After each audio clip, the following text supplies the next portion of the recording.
Hey guys, what is up? Lefty back here again, and thanks for checking out the video.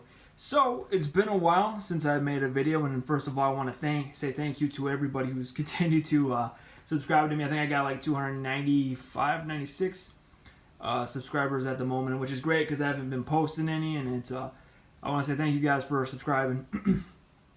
And as you probably noticed, that my quality has gotten a significant improvement. My old phone kind of crapped out on me, so I got a new one, an iPhone with a much better camera. The audio is still a little weird, but I'm going to try to upload this and just kind of a short little practice video that I wanted to do. I'm going to talk about a little subject that's obviously personal to me, maybe somebody else that, trying to get into certain things maybe they don't know about, maybe they want to learn a little bit more about this kind of topic with regards, which is basically astigmatism and red dot sights. At the moment, there is no red dot optic that negates astigmatism. There's always going to be that little bit of that flare effect. And for people that don't have astigmatism, this is why I kind of want to make this video to help people know about certain things and all this other shit. So, people can understand how some people like us feel. Because I'm left-handed and I got an astigmatism. So, I got the short end of the stick on that. So, this is kind of my, I would say, my main rifle with my main optic, which is an 8-point. Sorry about bumping the camera there. I'm going to try to focus this as best as I can. So as you can see, this, it's pretty good. So as you can see, the dot is a nice little red dot. It's on intensity level 7, I believe, which is kind of where I keep it. It's good for kind of inside the home, and especially at nighttime, it actually is quite bright. So that's where I kind of keep it at 7. If I put it up anymore, it's a little bit too bright at night, especially with my eyes, and it's also I don't know, I just prefer to keep it on 7. But I will say, if you go outside and it is bright, you're gonna have to put it up to 8 usually. So obviously, depending on what you're shooting at. So as you can see in that video, in that picture, I'm gonna get my little thing here. Okay. So I'm looking down the dot right now, and it does change depending on lighting fixtures and all this other shit.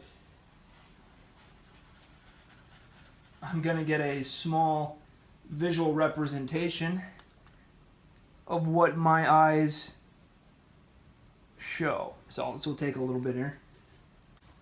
Alright, so when I look down the dot, I get this type of picture right here.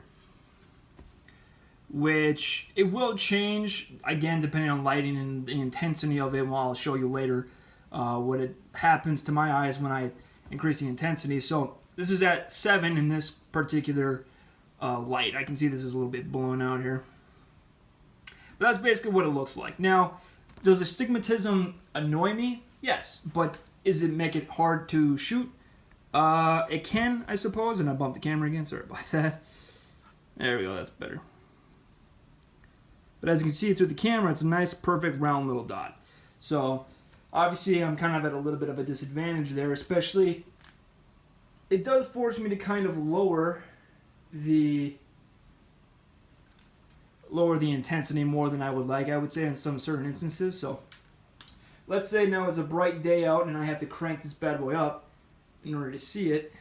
So, I would say 8 or 9 is probably a good number there. So as you can see, what happens when I basically increase it, you get a little bit of the flare effect just because it is a lens there, but it just looks like a nice big round red ball. So to me, okay, so to me, you can basically take this previous picture, right? That's what it looked like, and it kind of turns into that. Obviously, I'm using a marker, so it's kind of hard to see, but basically, these little things right here are kind of, you get the streak effect, but you also get that bright flare. So now the dot actually looks a little bit more fuzzy, if that makes any sense to... obviously, you can also look up images online, but this is just a short little practice video for me as well, just to make sure I know how to edit this thing on the iPhone and all that. But so as you can see, it's a little bit of an issue, I suppose. I mean, you can, especially people that don't have astigmatism, you can kind of see how assy, quote-unquote, it would be to kind of shoot with that. Now, obviously, if you're shooting fast, if you're shooting just to shoot, it's not that big a deal. But I will say zeroing a target at 50 yards is a little bit harder, especially with just a red dot, because I have to crank it way down. I won't get as much of a flare effect, but I will still get a little bit of those streaks. So trying to get a perfect group at 50 yards is doable, but it's just a little bit harder with my eyes. So that was a quick little practice video I wanted to do with this camera, just to make sure, well, my phone rather, just so I can know how to edit it and upload that. So hopefully you guys will see this video. If not, then I did not figure it out. So anyway, like I said, just kind of a practice fun video. So anyway, thank you guys for subscribing and watching the video. So be good.